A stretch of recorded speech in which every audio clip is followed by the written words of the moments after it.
Now, if you have cushions, sweet ones, you're going to bring them to the top of your yoga mat. We're going to lie down on our bellies. Take your time getting there. If you're still easing out from saddle, that's fine. You can really take your time.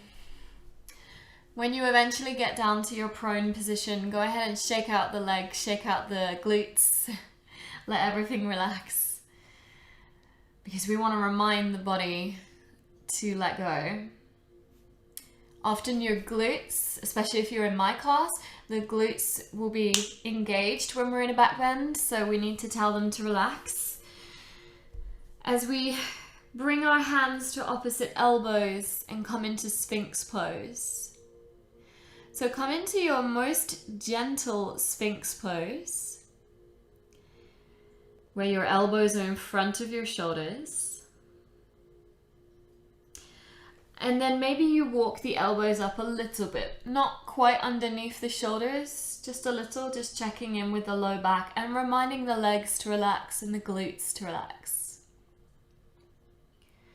Yogi's choice, whether you want to let the head hang or whether you want to look forward or slightly up so that we're opening up through the throat again.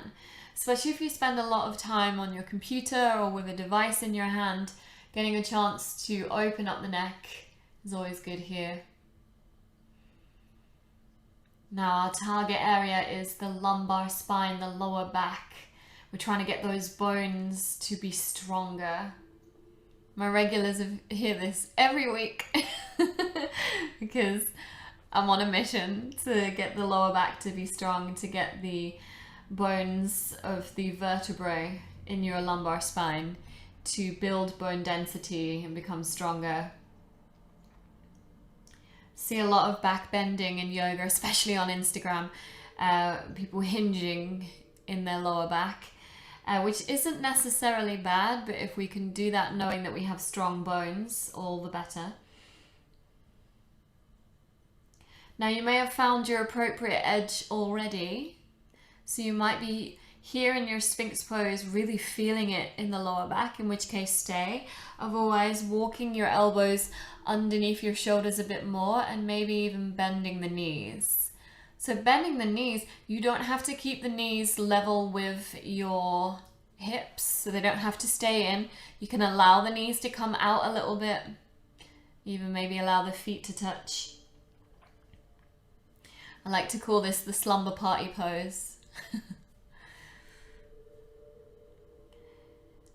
And then if you're still not feeling enough here, even with the knees bent, which should add quite a considerable little sensation to that lower back, you might bring cushions down underneath your elbows to elevate your Sphinx here.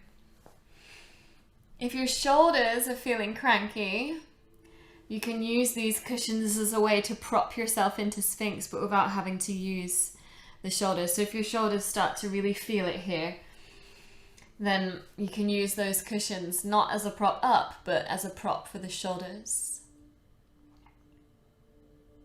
And finally, one extra option, if you're really not feeling it, depending, like if you're really bendy in your lower back, bring your hands underneath your shoulders and fingers pointing out to the sides, and then press up into seal pose.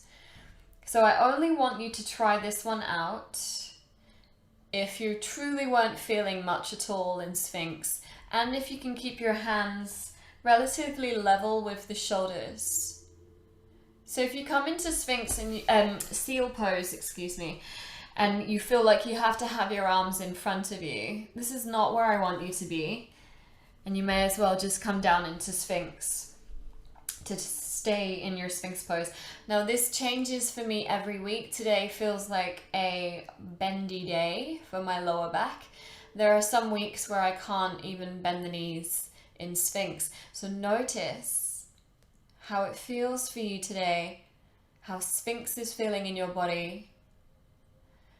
You don't always have to push to the seal pose. In fact, I rarely do.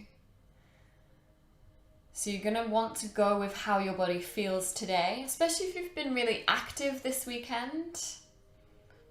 So if you've been out walking or running quite a bit, or if you manage to find dry rock to climb on,